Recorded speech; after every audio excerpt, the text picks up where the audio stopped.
Olá, querido amigo, tudo bom? Que alegria estar com vocês e mais um estudo da lição de Escola Sabatina. Chegamos aí à quinta-feira, que tem como título o ano de 1844, e aí o estudo adicional, que ele dá uma retrospectiva, né, do que estudamos durante a semana. Vocês viram que durante a semana eu coloquei sempre aí o calendáriozinho, até às vezes cortei a cabeça, né, o cálculo para vocês terem, e eu acho interessante, essa é a nossa explicação do juízo, início do juízo. Semana passada, o autor da lição usou Apocalipse 4 e 5 para falar que o início é quando Jesus senta no trono, mas na verdade a gente sabe que profeticamente ali não abriu os livros em Apocalipse 5, e sim a gente tem como início do juízo, sempre a gente estuda Daniel. Daniel 8:14 até 2300 tardes e manhãs, o anjo chega para dar explicação a Daniel e diz que quando sai a reconstrução, então, os primeiros 490 anos foi direcionado para os judeus. Então, vai até ali 408, e aí, quando é depois, vai a profecia das 62 semanas, e aí, no meio da última semana, quebra-se com a morte de Cristo.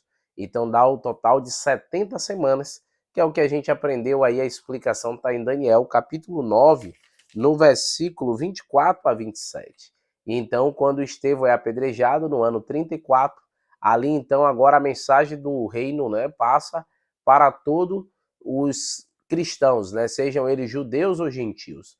Quando é depois se aplica 1810 nesse 34 e chega-se ao ano de 1844. A lição não tenta explicar muita coisa sobre os 1810, a gente não vai falar aqui sobre os 1260 anos da igreja no deserto, não tem esses detalhes para essa lição dessa semana, mas é interessante que quando chega a 1844, nós acreditamos que Cristo passou do santo para o santíssimo. Até a igreja primitiva, houve-se uma visão no milharal, e ali o Will Smith, ele viu Jesus passando do santo para o santíssimo. E o interessante é que você vê que Jesus senta no trono, Estevão também vê, Ezequiel fala sobre o trono também, que Cristo está, porém, em Hebreus, que trabalha mais ali no capítulo 8, Cristo como sumo sacerdote. A lição trouxe aí duas lições do livro de Levítico, falando sobre o quê? Sobre o aspecto de quando tinha-se a expiação. Por exemplo, Levítico 16:16 diz assim, ó: assim fará expiação pelo santuário por causa das impurezas dos filhos de Israel e das suas transgressões e de todos os seus pecados. Da mesma sorte fará pela tenda da congregação que está com eles, no meio das suas impurezas.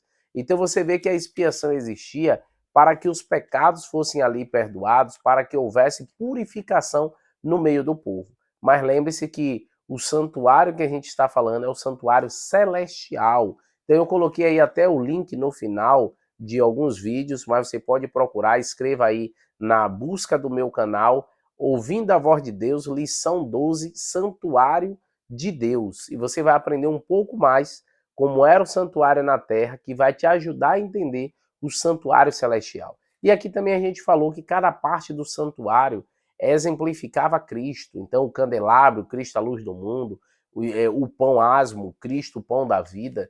Então tudo apontava para o que Cristo iria fazer. Mas assim, até uma revista que eu li recente agora, Ministério, diz que o próprio mundo evangélico está começando a estudar mais em relação a esse aspecto do santuário, porque na cruz foi expiado tudo e terminou ali, nós acreditamos que ali foi o início e Cristo continua essa obra de expiação no céu. 1 João 2:1 disse: filhinhos, vos escrevo essas coisas para que não pequeis, mas se todavia alguém pecar, nós temos um advogado junto ao Pai, que é quem? Jesus Cristo justo. Então ele intercede por nós. O Espírito Santo também intercede por nós, já que quando a Bíblia usa a palavra paracletos, é a mesma para intercessor, consolador e advogado. Então, quando o 1 João 2:1 diz que Jesus é nosso advogado, e quando diz lá em João 14 a obra do Espírito Santo convencer do pecado, da justiça e do juízo, esse paracleto é a expressão para os dois. Então, a Trindade está interessada em nossa salvação. Juízo para nós é sinal de bênção, queridos. E esse juízo ele já começou. Lembre-se disso. As pessoas estão esperando a sentença, mas para um julgamento chegar à sentença, ele tem que começar antes. Então nós cremos que o juízo já começou E nós precisamos a cada dia nos entregar e se consagrar ao nosso Deus. Assim faça, queridos. E a cada dia se firme nessa verdade, porque a obra de expiação é real e necessária. Então, semana que vem, a gente vai estar estudando aí na primeira carta ainda, primeiro anjo, João 14, verso 6, diz adorar aquele que fez o céu, a terra e o mar. Então, a gente vai falar sobre Deus como o Criador, que isso é importante, porque para reconhecer Deus como Criador, a gente tem que reconhecer a semana da criação. Então a gente vai falar sobre o sábado, a gente vai falar sobre a importância de entender que Deus, ele não, as coisas não são milenares, né? Não surgiram ali há milhões de anos. Nós acreditamos que tudo veio pela fala de Deus. Existem algumas explicações arqueológicas aí para algumas datações, porque a gente explica melhor semana que vem sobre o aspecto, por exemplo, do Sol, quando foi que realmente ele surgiu, mas só que como adventista nós cremos nos 7 dias, nos 6 dias, né, porque no 7 descansou, literais da criação. E eu acho que semana que vem vai ser bem interessante para nós. Não falte aí ao canal, conto com sua presença, tá bom? Vamos orar? Querido Deus, ó Pai, abençoe os nossos amigos para que eles aprendam da Tua palavra, se firme nesta verdade e a cada dia busque te conhecer. Cuida de nós, da nossa família, no nome de Cristo Jesus. Amém, Senhor. Deus o abençoe, queridos. Tchau, tchau.